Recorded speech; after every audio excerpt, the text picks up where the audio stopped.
Okay, good morning, everybody. Hope everybody is well. Welcome to the Boost. Happy Monday. Great to have you back. Hope everybody had a nice holiday for those that observed.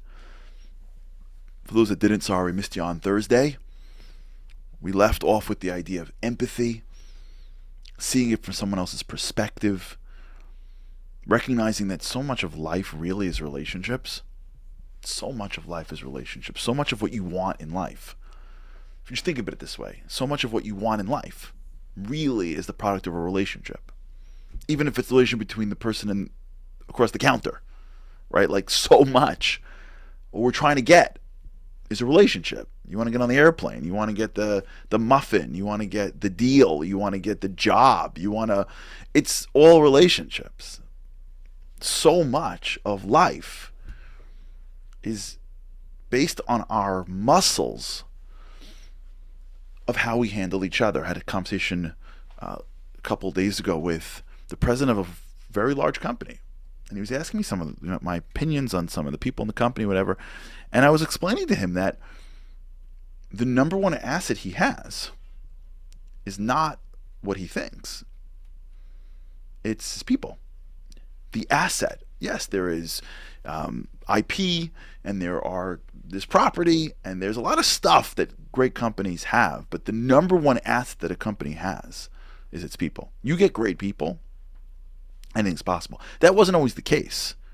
There was a time where the number one asset a company has was its factory line, and if some guy went down on the factory line, they just put a new guy in. But really, the greatest thing they had was the brilliance of how they built the machinery. Really, the greatness they have is the brilliance of how they do this or that. And so once the company has that, once they have that infrastructure or those resources, the people are fungible. Those days are over. Those days are over.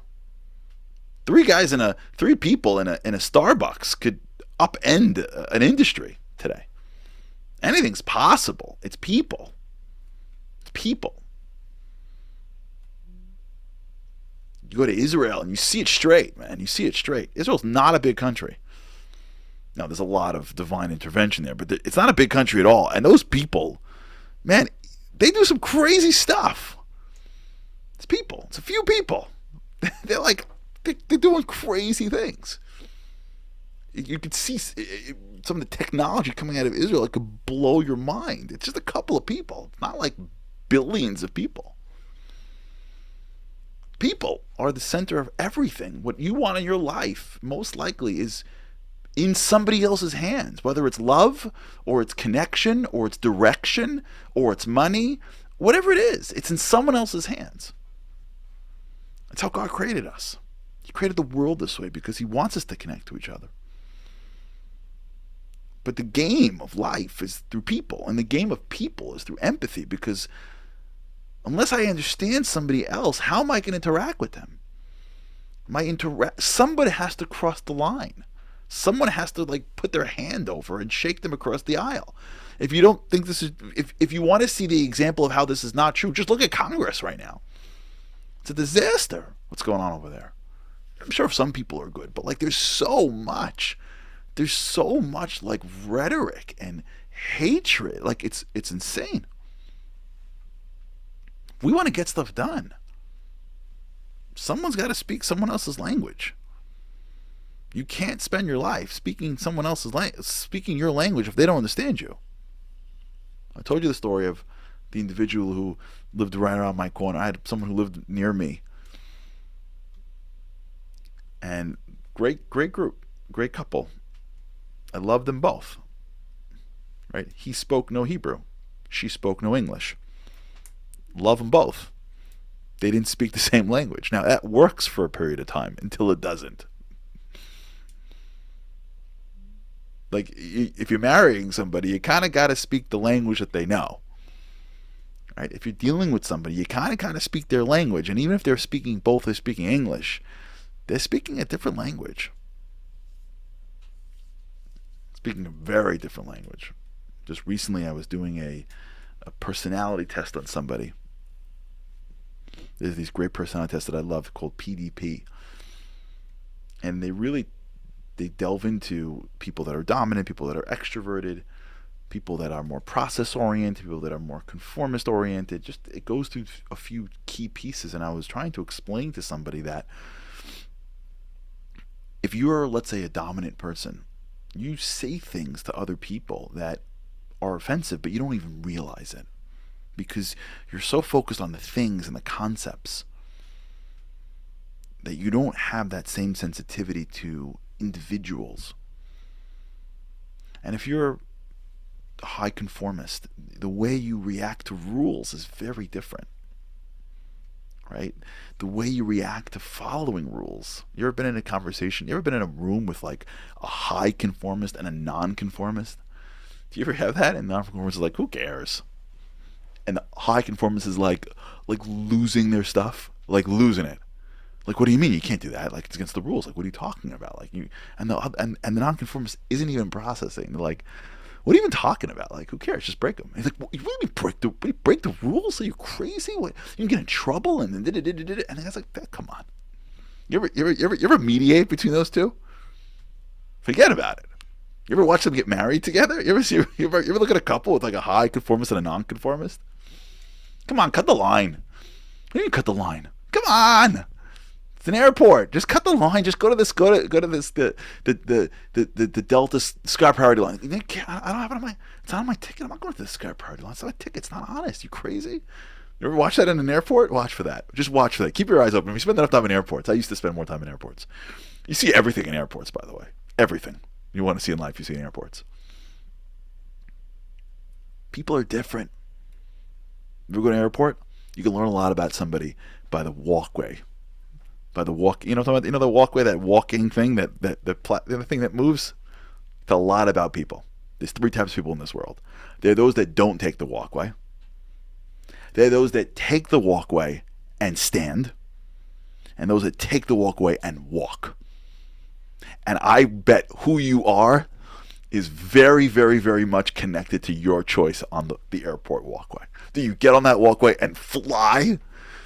Walk as fast as you can? Do you get on the walkway and like take a pause and let the walkway walk for you? Or do you not take it at all? You don't want to deal with it. There's too many people on it. It's too crowded and jammed. You'll just come like 80 seconds later. You know what I'm talking about? It's so different. Everyone's so different. Until somebody looks over to somebody else and says, I got to speak your language. I got to speak your language. You don't got a relationship. It doesn't work that way. That's what a relationship is. A relationship is the ability to go beyond self, right? And just for the few seconds we have today,